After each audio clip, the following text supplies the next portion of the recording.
திருப்பதி லட்டு தயாரிப்பில் கலப்பட நெய் பயன்படுத்தப்பட்டது உறுதியானதாக தேவஸ்தான அதிகாரி விளக்கம்.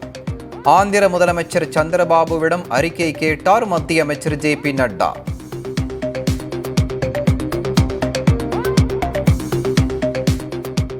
முந்தைய ஆட்சியில் இருந்தவர்கள் திருப்பதி தேவஸ்தானத்தின் புனித தன்மையை குலைத்து விட்டதாக சந்திரபாபு நாயுடு குற்றச்சாட்டு.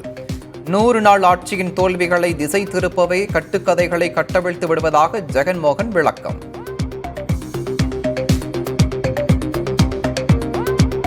மாற்றுத்திறனாளி மாணவ மாணவியருக்கான கல்வி உதவித்தொகை 2 மடங்காக அதிகரிப்பு. முதலமைச்சர் மு.க. ஸ்டாலின் அறிவிப்பு.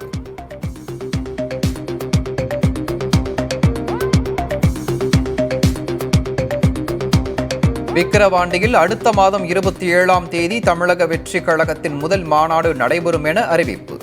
வலிமையான அரசியல் பெரும் பாதையை அமைப்போம் என விஜய் உறுதி.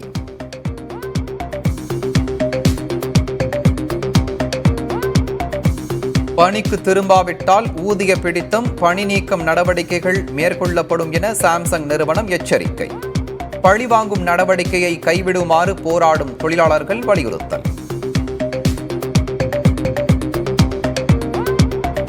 கல்வராயன் மலைப்பகுதி மக்களுக்கு 4 வாரங்களில் பேருந்து வசதி செய்து தர வேண்டும். அரசு போக்குவரத்து கழகங்களுக்கு சென்னை உயர்நீதிமன்றம் உத்தரவு.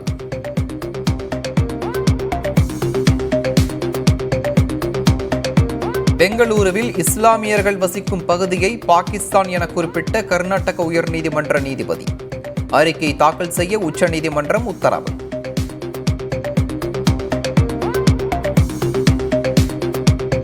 நக்சல்களுக்கு 2026 மார்ச் வரை கெடு விதித்த மத்திய உள்துறை அமைச்சர் அமித்ஷா. ஆயுதங்களை கைவிட்டு சரணடைய வேண்டும் என எச்சரிக்கை.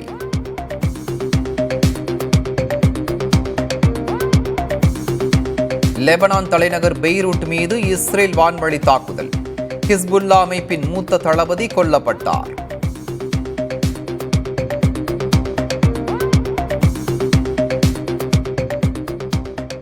இலங்கையின் அடுத்த அதிபரை தேர்வு செய்ய சனிக்கிழமை வாக்குப்பதிவு.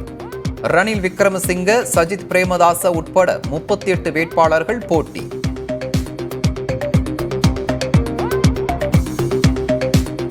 இந்திய அணியின் வேகப்பந்து வீச்சை சமாளிக்க முடியாமல் 149 ரன்களில் சுருண்டது வங்கதேசம். ஃபாலோ ஆன் கொடுக்காமல் 2வது இன்னிங்ஸை தொடர்ந்த இந்தியா.